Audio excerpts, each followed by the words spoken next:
जो रिज्यूम में जो लिखा हुआ रहता है वो पर्सन से अगर पूछा जाए तो उसे उस रिज्यूम के बारे में भी आइडिया नहीं रहता। सपोज़ उसकी हॉबीज़ लिखी हुई हैं तो उसने हॉबीज़ में लिख दिया ड्राइंग या पेंटिंग।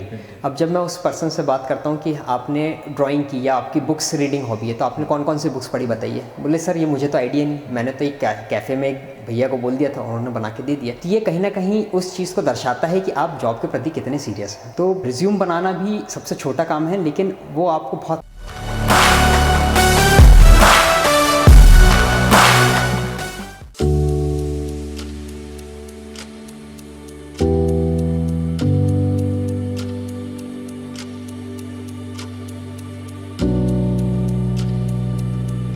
तो मैं आशा करता हूँ कि आपके माध्यम से, जस्ट टॉक के माध्यम से, अगर ये छोटी छोटी चीज़ें बैतूल के यूथ को, बाकी यूथ को पता चलेंगी तो हो सकता है कि कुछ चीज़ें उनके काम आए और उनको इन फ्यूचर इसकी हेल्प मिले। Thank you.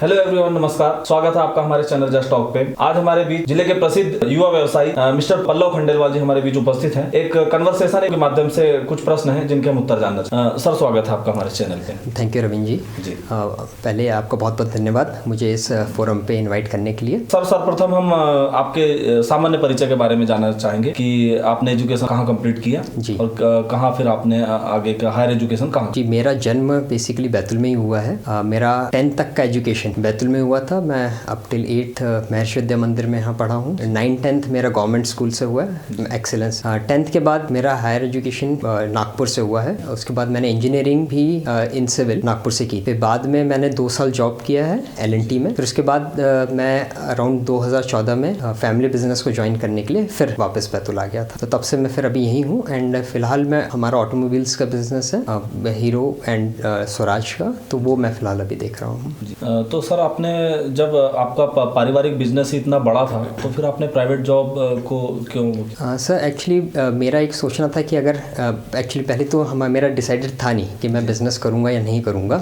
एजुकेशन हमारी फैमिली में हमेशा से उसको इम्पोर्टेंस दिया गया है। तो मैंने एजुकेशन लेने के बाद मुझे लगता था कि उस एजुकेशन का कहीं ना कहीं यूटिलाइजेशन आना चाहिए। तो मैं उससे, मेरा क्योंकि सिविल में हुआ था इंजीनियरिंग, तो मैं उसकी बेस्ट कंपनी में वर्क करना चाहता था। तो फॉर्चुनेटली कॉलेज के दौरान ही फाइनल ईयर में मेरा L&T में सिलेक्शन हो गया। तो मैंने हायर स्टडीज़ की बजाय L&T को चुना बिकॉज मुझे लगता था कि प्रैक्टिकल एक्सपीरियंस ज़्यादा इंपॉर्टेंट है। तो हायर एजुकेशन तो मैं अपनी लाइफ में आगे भी जा सकता हूँ बट L&T में जाने का अपॉर्चुनिटी शायद मुझे बाद में नहीं मिलती। तो इसलिए फिर मैंने L&T चूज़ किया एंड देन वहाँ से फिर एक्सपीरियंस लेने के बाद जब मुझे लगा कि नहीं, अब और अपॉर्चुनिटीज़, मुझे बेटर अपॉर्चुनिटीज़ घर पर आके मिल सकती हैं, अपने फैमिली के साथ रह के मिल सकती हैं, तो फिर मैंने बैतूल आने का डिसीजन लिया। सर, हम ये मान सकते हैं कि उन कंपनियों में काम करके आपने जो अनुभव था वो हासिल किया और वो अनुभव आपको यहाँ पर अपने खुद के फैमिली बिजनेस बेटर बनाने में आपके वो अनुभव काम आए? जी बिल्कुल। अगर आप किसी कॉर्पोरेट या उनके साथ वर्क करते हैं तो वहाँ का जो प्रोफेशनलिज्म है, बेसिकली अगर मैं L&T की बात करूँ तो प्रोफेशनली मैनेज्ड कंपनी कहलाती है, उसमें कोई ओनर नहीं है। तो वहाँ पे जो मुझे एक्सपीरियंस मिला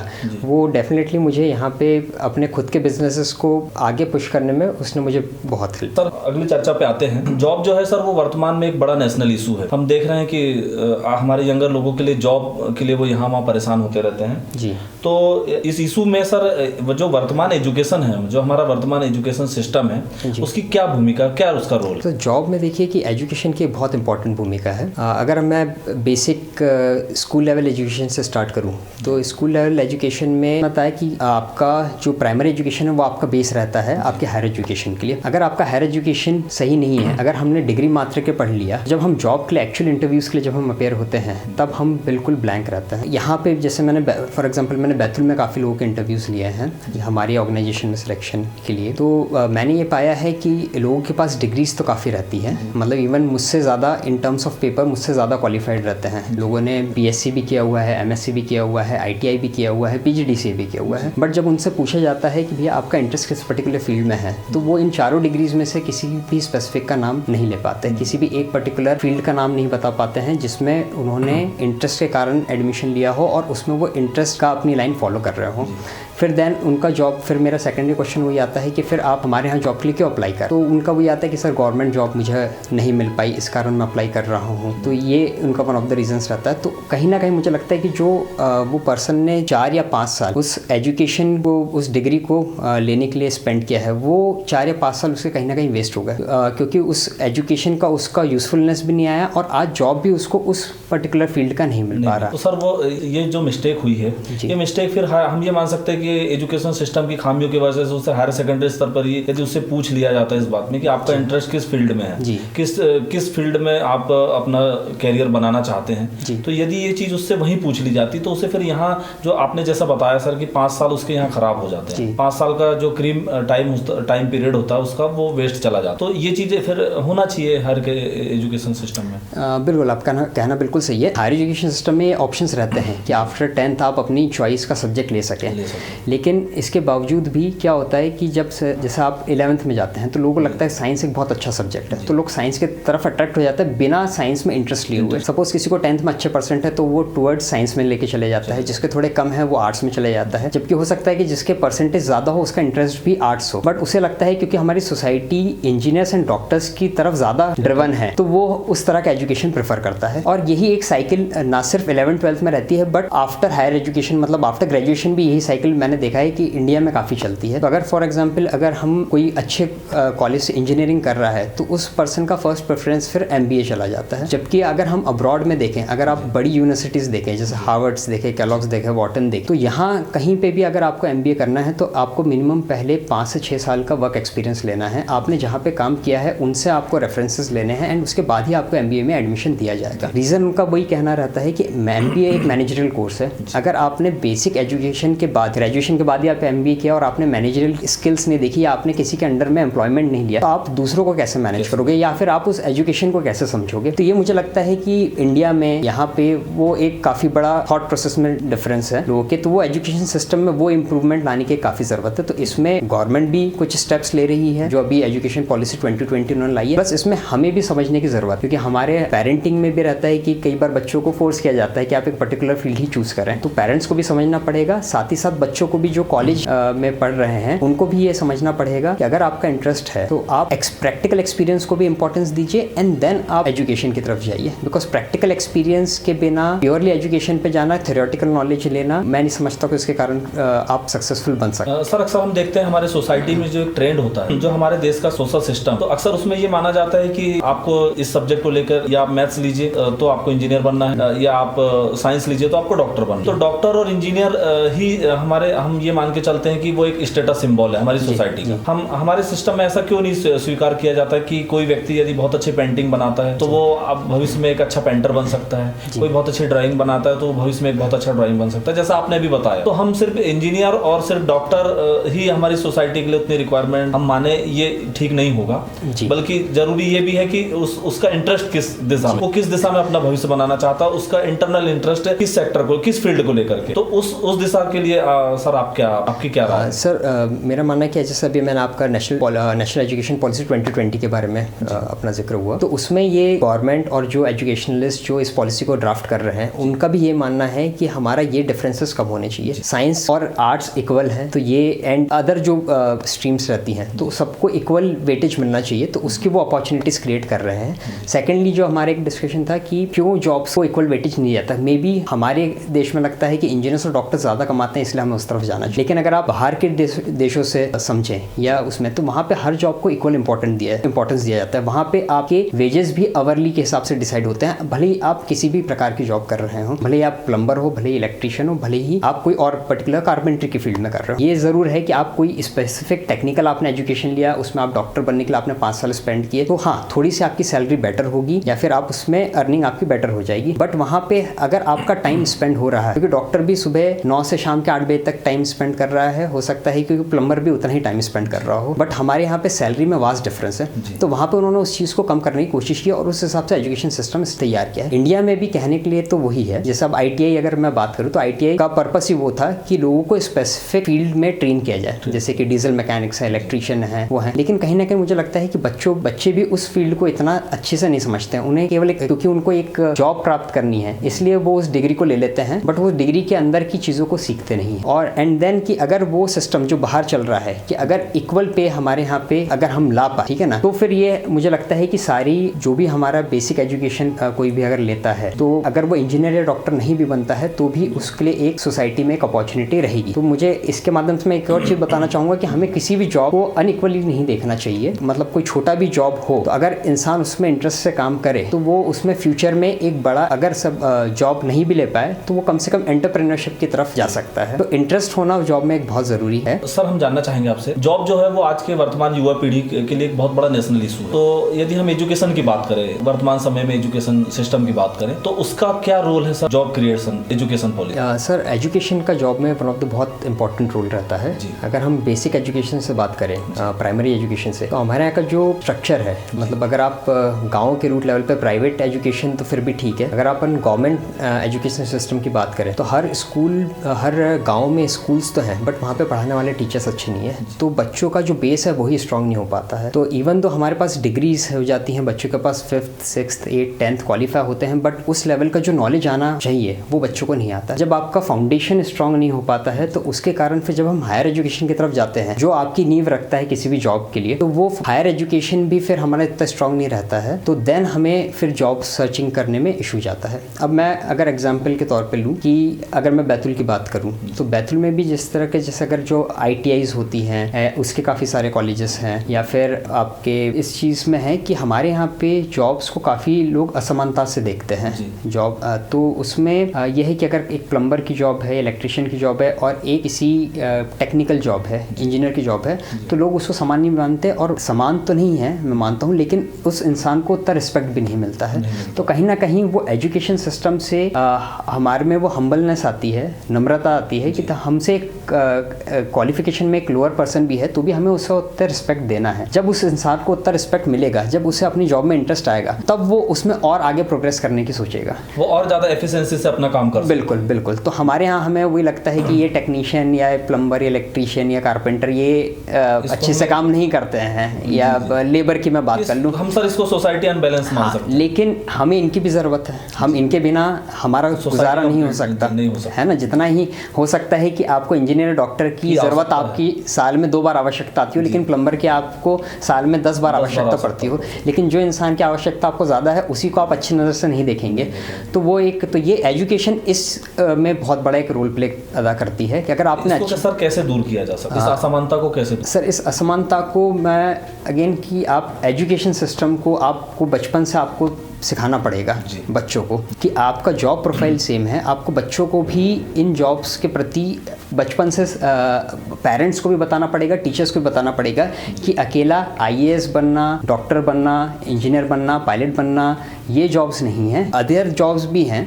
तो आप बच्चों को उस तरफ भी हम पुश करें, मतलब एटलीस्ट हमें बचपन से उनको बताएं कि भैया ये भी क्राइटेरिया हैं, ताकि बच्चे उनके प्रति भी नम्र रहें। अगर हमारा बचपन से ही हमें केवल हायर साइड दिखाया जाएगा जॉब का, किसी चीज़ का अच्छा साइड दिखाया जाएगा, और कि देखिए क्योंकि सोसाइटी के दोनों पहलू हैं, है ना। तो अगर हम अच्छा पहलू बताते हैं, हाँ नो डाउट कि हर पेरेंट चाहता है, हर टीचर चाहता है कि उसका बच्चा बड़ा होकर या तो अब्दुल कलाम बने, है ना, या तो अच्छा IAS बने, जैसे भी है। लेकिन अगर हमें उनका सोसाइटी का हमने दूसरा उनको आईना नहीं दिखाया कि अगर अब्दुल कलाम बनना है तो आपको इन सोसाइटी को भी साथ में लेकर चलना पड़ेगा, नहीं तो आप अब्दुल कलाम नहीं कहलाओगे, है ना। तो उन सोसाइटी को अगर आपको साथ में लेकर चलना है तो एजुकेशन सिस्टम उसमें एक बहुत इंपॉर्टेंट रोल अदा करता है। तो वो हमें बचपन से उन्हें बताना पड़ेगा, और ताकि बच्चे उस असमानता को पहले छोड़ें, तब फिर हम सोसाइटी आगे उस चीज़ में इम्प्रूव कर सकती है। एंड देन अगेन आगे का फिर देन गवर्नमेंट का है कि गवर्नमेंट किस तरह से पॉलिसीज़ लाता है ताकि जो लोग अभी इस तरह की जॉब्स में हैं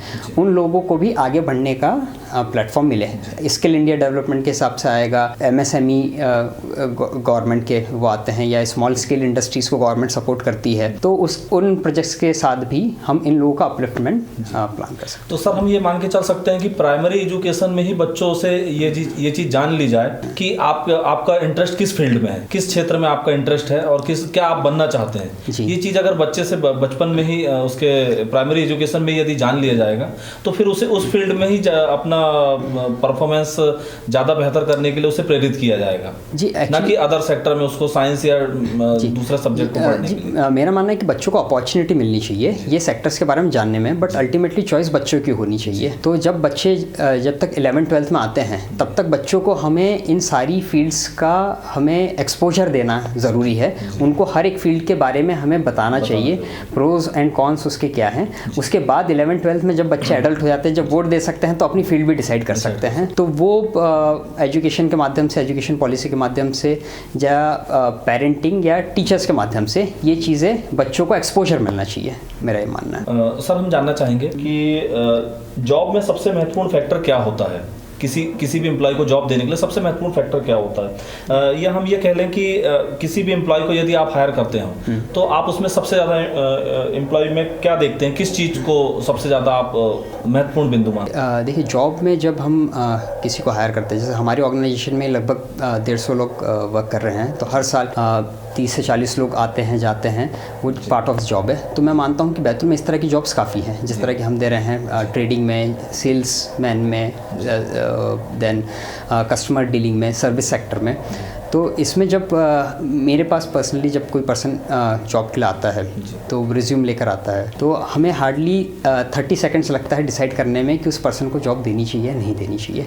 अब उसमें फैक्टर्स जो मुझे लगता है इंपॉर्टेंट हैं कि आपका एक एजुकेशन क्वालिफिकेशन एक ठीक है, लेकिन हमारे यहाँ बैतूल के अगर मैं परिदृश्य देखूँ तो बैतूल में जिस तरह की जॉब्स है उसमें एजुकेशन के साथ साथ आपका इंटरेस्ट, एंथुसियाज्म एक सबसे बड़ा इंपॉर्टेंट फैक्टर है। ठीक है, तो एजुकेशन हमारे पास आ जाता है, डिग्री रहती है, हम समय देने के लिए तैयार रहते हैं, हमें उस जॉब से रिलेटेड थोड़ी बहुत टेक्निकल नॉलेज भी रहता है। लेकिन अगर मेरे पास एंथुसियाज्म नहीं रहेगा तो वो एंथुसियाज्म नहीं रहने के कारण मुझे लगता है कि काफ़ी उत्सुकता, अगर उत्सुकता नहीं रहेगी तो हम कोई भी जॉब दे दें, कितना भी अच्छा पे कर दें, तो वो पर्सन थोड़े समय में खुद ही डिमोटिवेट हो जाता है। तो जब भी हमारे कैबिन में अगर कोई जॉब इंटरव्यू के लिए आता है तो हमें उसके एक्साइटमेंट से ही समझ में आ जाता है कि वो पर्सन जॉब कर सकता है कि नहीं कर सकता है। देखिए, जॉब बहुत सिंपल है कि हर तरह की जॉब एक डिफरेंट है। तो मैं किसी भी जॉब जाऊँ, अगर मैं TCS भी ज्वाइन कर रहा हूँ या इन्फोसिस भी ज्वाइन कर रहा हूँ, तो मैं किसी भी बैकग्राउंड का हूँ, पहले मुझे 6 महीने, 3 महीने, 2 महीने डिपेंडिंग अपॉन जॉब आपकी ट्रेनिंग होती है।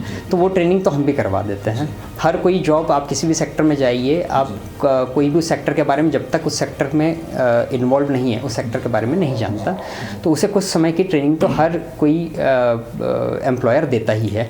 तो लेकिन मेन फैक्टर ये आता है कि अगर वो पर्सन सीखना चाहता है कि नहीं चाहता। अगर वो पर्सन केवल जॉब इसलिए कर रहा है क्योंकि उसकी फाइनेंशियल रिक्वायरमेंट है या फिर उसके ऊपर कोई एडिशनल प्रेशर है, इसके कारण जॉब करना चाहता है, तो वो जॉब में सक्सेसफुल नहीं रहेगा।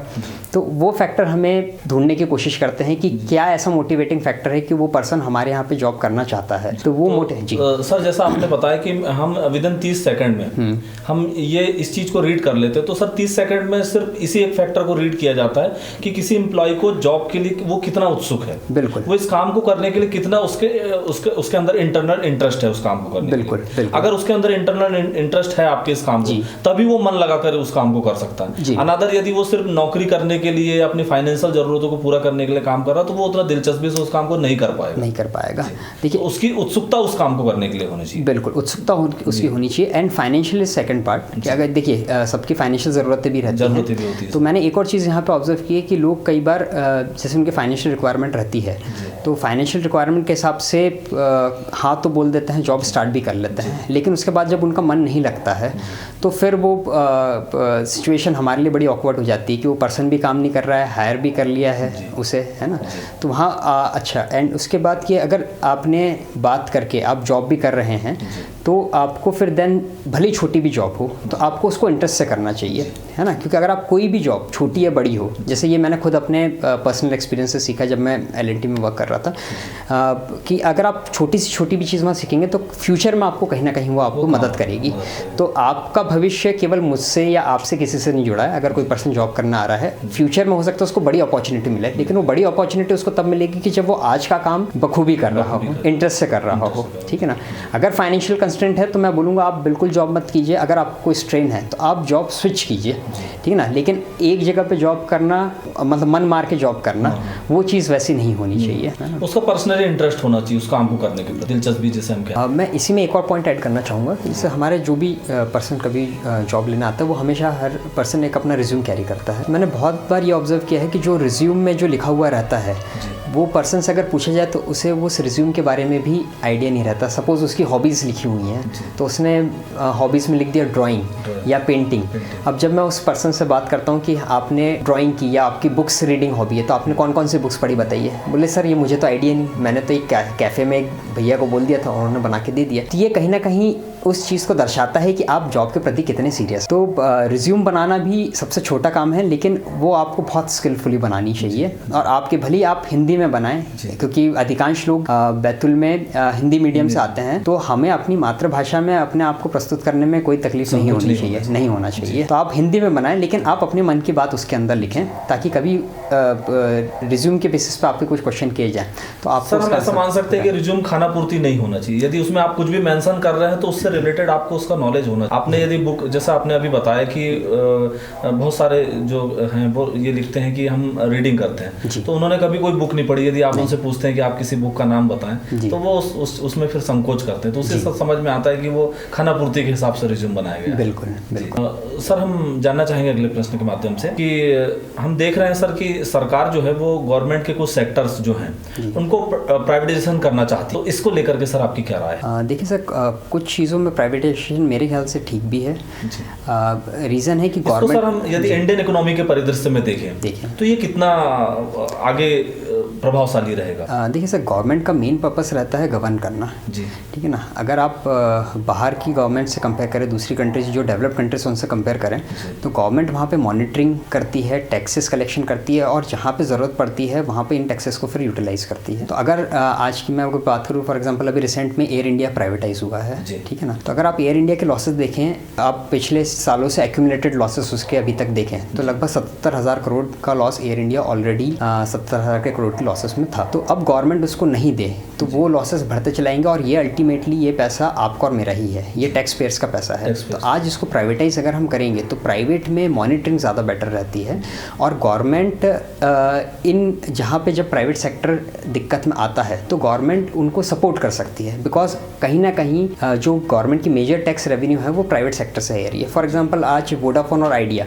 थोड़ी तकलीफ में है, तो गवर्नमेंट का प्लान चल रहा है कि उनमें कुछ स्टेक लिया जाए, उसको स्टेबल किया जाए, और फिर देन गवर्नमेंट अपना स्टेक विड्रॉ कर लेगी। अगर आज आप इमेजिन कीजिए कि अगर केवल हम जियो चल रहे हैं, अगर कंपटीशन नहीं रहा, वोडाफोन आइडिया नहीं रहे, जियो आज की तारीख में से बहुत कम रेट्स में आपको सर्विस प्रोवाइड कर रहा है, लेकिन अकेला केवल जियो सब्सक्राइबर बच गया और हमारे पास कोई दूसरे प्लेयर्स नहीं रहे, तो जियो फिर कल को अगर कोई मनमाने रेट्स भी चार्ज करना चाहेगा तो चार्ज कर सकता है, बिकॉज आपने कॉम्पिटिशन खत्म कर दिया। तो गवर्नमेंट का ये काम है कि गवर्नमेंट एक हर सेक्टर में प्रॉपर मॉनिटरिंग करे, कंपटीशन रखे, ठीक है ना।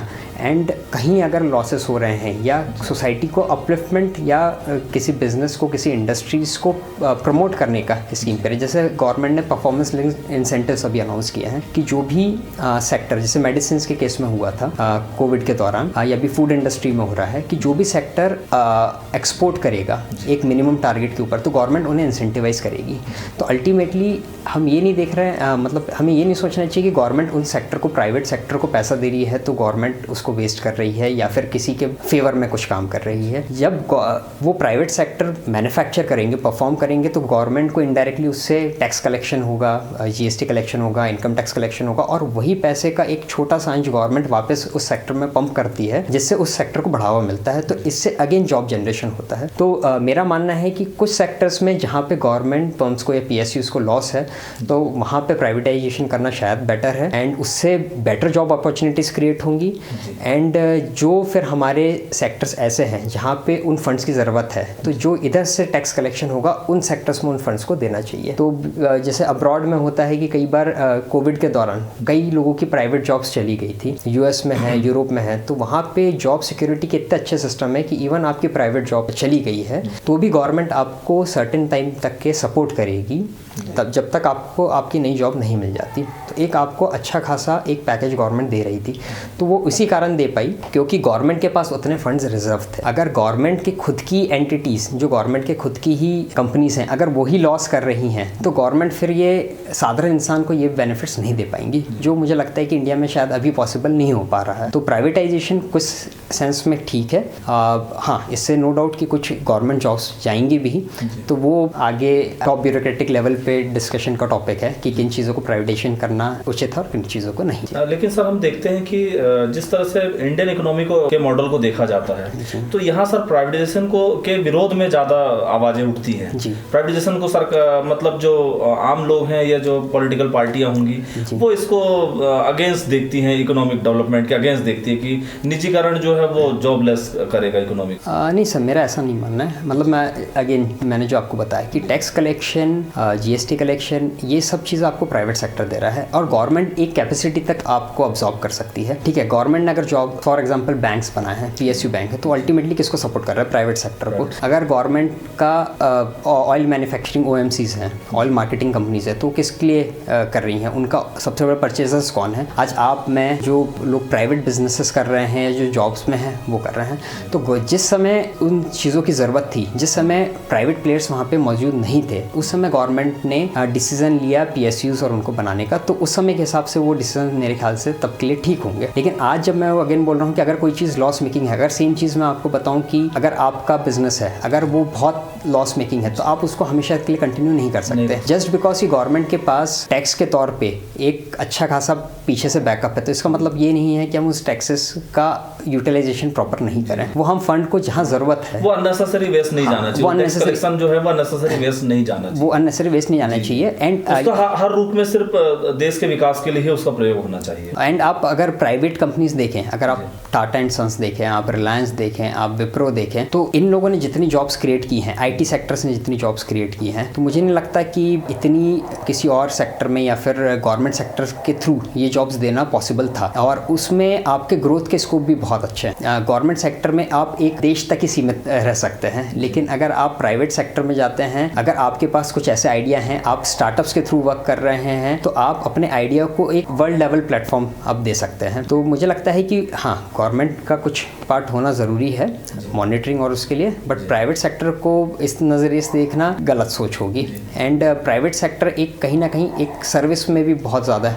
इन्वॉल्व है, जो गवर्नमेंट जिस चीज़ में मतलब गवर्नमेंट के लिए आना नेक्स्ट टू इम्पॉसिबल है। तो सर हम ये मान के चल सकते हैं कि गवर्नमेंट का जो रोल है वो सिर्फ एडमिनिस्ट्रेशन तक सीमित होना चाहिए। जी बिल्कुल, वो ना कि किसी प्रकार के बिजनेस को वो हायर करे। जी बिल्कुल, एडमिनिस्ट्रेशन तक सीमित होना चाहिए। जहाँ जिस समय ज़रूरत पड़ी उस समय गवर्नमेंट ने स्टेप्स लेकर, आप बोल सकते हैं बिजनेसेस भी किए, लेकिन जब ज़रूरत नहीं है और जब वो चीज़ लॉस मेकिंग हो रही है, तो फिर गवर्नमेंट को बेटर है कि उसको क्लोज डाउन करके जहाँ पे उस जो फंड है उसको वेस्ट ना करते हुए उसको सोसाइटी के अपलिफ्टमेंट के लिए, better education system, better infrastructure, better job opportunities के लिए हम टैक्स कलेक्शन का वहाँ यूटिलाइजेशन कर सकते हैं। बिल्कुल। मैं एजुकेशन पॉलिसी से रिलेटेड एक और बात बताना चाहूँगा कि रिसेंट एजुकेशन पॉलिसी में ये प्रावधान किया गया है कि अगर आप आज हायर एजुकेशन ले रहे हैं तो नॉर्मली हमारा ग्रेजुएशन 4 साल का रहता है। तो कई बार ऐसा होता है कि कोई स्टूडेंट 1 साल पढ़ने के बाद आर्थिक स्थिति के कारण या कोई और स्थिति के कारण नेक्स्ट ईयर कंटिन्यू नहीं कर पाता है, तो उसका 1 साल भी वेस्ट हो जाता है, या 2 साल कंप्लीट कर लेता है, 3 साल कर लेता है, बट उसको डिग्री अवार्ड नहीं होती। तो अभी की एजुकेशन सिस्टम जो भी पॉलिसी आई है उसमें फर्स्ट ईयर के बाद अगर आपने कंप्लीट कर लिया तो भी आपको एक सर्टिफिकेट अलोकेट हो जाएगा, सेकंड ईयर भी कर लिया तो भी आपको एक डिप्लोमा मिल जाएगा, सेम थर्ड ईयर भी आप कर लिया तो भी एक आपको सर्टिफिकेट मिलेगा। अब आपने जहाँ तक के आपकी पढ़ाई हुई है वहाँ तक के आपको कुछ पॉइंट्स, क्रेडिट पॉइंट्स मिलेंगे जो आपके डेटाबेस में स्टोर हो जाएंगे। अब इसके बाद आप चाहें तो जॉब एक्सपीरियंस ले लीजिए, आप फाइनेंशियल स्टेबल हो जाएं, जो भी है सिचुएशन उसको ओवरकम करके आप फिर से जब भी आप अपना एजुकेशन वापस से रिज्यूम करते हैं तब आप उसके नेक्स्ट स्टेप पे जा सकते हैं। फॉर एग्जांपल अगर आपने फर्स्ट ईयर कंप्लीट किया तो आप सेकंड ईयर से डायरेक्टली, हो सकता है 3 या 4 साल बाद आप सेकंड ईयर में ही डायरेक्टली एडमिशन ले सकते हैं। तो ये मुझे लगता है कि काफ़ी आज के युवाओं को एक काफ़ी इससे मदद मिलेगी अपना एजुकेशन कंप्लीट करने में, इंटरेस्ट को भी खोजने में, ताकि वो अपना समय भी ले सकते हैं, उन्हें ड्रॉप आउट नहीं करना पड़ेगा। हम जानना चाहेंगे आपसे, प्रधानमंत्री जी ने जो $5 ट्रिलियन इकोनॉमी का जो लक्ष्य रखा हुआ है, तो सर ये लक्ष्य कैसे पूरा होगा और इस लक्ष्य को पूरा करने में जो यूथ है हमारे देश का, जो यंगर लोग हैं, वो अपना रोल किस तरह प्ले कर? सर देखिए, इकोनॉमी को अगर बड़े लेवल पे ले जाना है तो उसमें एक एम्प्लॉयमेंट का काफ़ी बड़ा एक योगदान है, जिसमें युद्ध भी इन्वॉल्व होता है। तो जैसा भी हमारा आज का डिस्कशन हुआ कि जैसे मोदी जी ने स्टार्ट किया है, तो जब हमारे यहाँ पे इंडस्ट्रीज आएंगी आएंगी या फिर एम्प्लॉयमेंट के साधन उपलब्ध होंगे। जैसे आईटी सेक्टर में, आज आईटी सेक्टर में इंडिया वर्ल्ड में लीडर है, तो मेजॉरिटी जितना आईटी सेक्टर में जॉब्स आती हैं वो थ्रू इंडिया आती हैं, तो इसका एक काफ़ी बड़ा योगदान है। और इसी में जॉब्स में हमारा यूथ का एक इम्पॉर्टेंट फंक्शन है। तो अगर हमें यूथ को उसमें इन्वॉल्व करना है तो एक एजुकेशन उनका प्रॉपर हो, वर्क सिस्टम काफ़ी स्ट्रांग रहे, ठीक है ना। एजुकेशन के माध्यम से फिर वो इन सिस्टम का में एब्जॉर्ब हो सकते हैं। आईटी सेक्टर बोलिए आप, मैन्युफैक्चरिंग सेक्टर बोलिए, तो देन हम लोग ये टारगेट को मुझे लगता है कहीं ना कहीं अचीव कर सकते हैं। तो इसमें बाकी बहुत सारे फैक्टर्स हैं, टैक्सेशन है और भी चीज़ें हैं, मैन्युफैक्चरिंग भी है, बट जॉब एक काफ़ी क्रिटिकल रोल प्ले करता है। एंड अभी रिसेंट में कोविड के दौरान भी काफ़ी सारी जो मैन्युफैक्चरिंग की जो यूनिट्स हैं वो चाइना से शिफ्ट होना चाहती है, जबकि चाइना अभी तक का वर्ल्ड का हब था मैन्युफैक्चरिंग में। तो अब इंडिया के पास एक अपॉर्चुनिटी भी है, तो ये अपॉर्चुनिटी हमें दोनों मैन्युफैक्चरिंग सेक्टर में और सर्विस सेक्टर में दोनों जगह एक्सप्लोर करनी चाहिए। और हमारे यूथ को भी है कि खुद का, जैसे अभी बैंगलोर में अगर आप जाए तो स्टार्टअप्स भी बहुत आ रहे हैं, तो स्टार्टअप्स को हमारे यहाँ पे प्रमोट भी काफ़ी किया जा रहा है। तो स्टार्टअप्स के माध्यम से भी जो नए नए आइडियाज़, तो हमें उनको पुश करना चाहिए, तो उससे मुझे लगता है कि काफ़ी हेल्प मिलेगी ये टारगेट अचीव करने में। जैसा सर हम मानते हैं कि इकोनॉमी तभी स्ट्रांग हो पाएगी जब एम्प्लॉयमेंट जनरेट ना करे, लेकिन पिछले सर हम देख रहे हैं 2 सालों के दौरान कोविड के चलते हुए बहुत सारा अनएम्प्लॉयमेंट हमारी इकोनॉमी में हम लोग फेस कर रहे हैं। इस चीज़ को कैसे सर जल्दी से जल्दी? तो मेरा मानना है कि इस कोविड के दौरान काफ़ी लोग अपने घरों पर वापस आए हैं, और जैसा आप जानते हैं कि इंडिया एक एग्रीकल्चर बेस्ड इकोनॉमी है, तो हर किसी पर्सन के पास कुछ ना कुछ घर में 2 एकड़ 5 एकड़ समथिंग लैंड है। तो मुझे लगता है कि इन लास्ट 2 सालों में बारिश भी काफ़ी अच्छी हुई, तो काफ़ी लोगों का ध्यान एग्रीकल्चर की तरफ गया, क्योंकि वो एक ऐसी चीज़ थी जो इस कोविड महामारी के दौरान एक इकोनॉमी बची रही। तो मुझे लगता है कि अगर कुछ लोग वापस एग्रीकल्चर की तरफ जाना चाहें तो एक बहुत अच्छी फील्ड है। दूसरा कि अगर हम वर्ल्ड फोरम पे भी देखें तो जहाँ पूरी developed countries, China, US, Britain, जहाँ टुवर्ड्स इंडस्ट्रियलाइजेशन पे जा रहे हैं, वहीं इनका फूड बोल किसी को ना किसी को बनना पड़ेगा, है ना। तो यहाँ इनका वो हम रोल प्ले कर सकते हैं, है ना जी। तो एग्रीकल्चर की तरफ जाना एक मतलब हम ये मान सकते हैं सर कि हम वर्ल्ड के सबसे बड़े फूड सप्लायर हो सकते हैं जी। मेरा मानना है कि आज भी हम हैं, मतलब एक हम पर्टिकुलर ग्रेन की बात करें तो शायद ना हो, लेकिन इन टोटलिटी अगर हम दूध में आज उत्पादक हैं, देन हमारे यहाँ ऑलमोस्ट ऐसी कोई चीज़ नहीं है जो हम प्रोडक्शन नहीं कर सकते।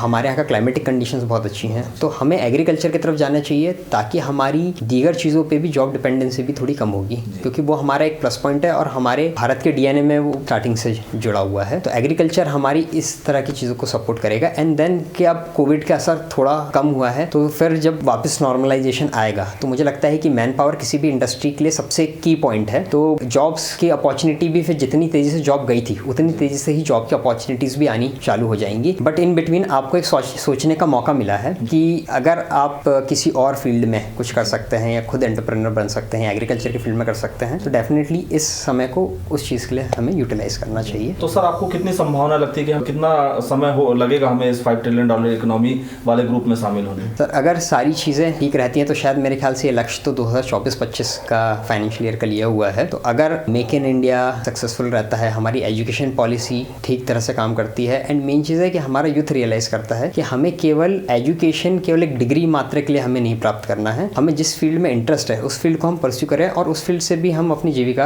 अर्न कर सकते हैं। तो मुझे नहीं लगता कि इस लक्ष्य को हम 24-25 में ना पाएं, ऐसा कोई मुझे रीज़न समझ में नहीं आता है। तो सर आज एक बहुत ही सार्थक और एक बहुत ही उम्मीदों भरी चर्चा आपसे, इसके लिए हम आपके बहुत आभारी हैं। मुझे भी आपने इतने अच्छे टॉपिक पे डिस्कशन का मौका दिया, उसके लिए बहुत बहुत धन्यवाद। तो मैं आशा करता हूँ कि आपके माध्यम से, जस्ट टॉक के माध्यम से, अगर ये छोटी छोटी चीज़ें बैतूल के यूथ को, बाकी यूथ को पता चलेंगी तो हो सकता है कि कुछ चीज़ें उनके काम आए और उनको इन फ्यूचर इसकी हेल्प मिले। Thank you.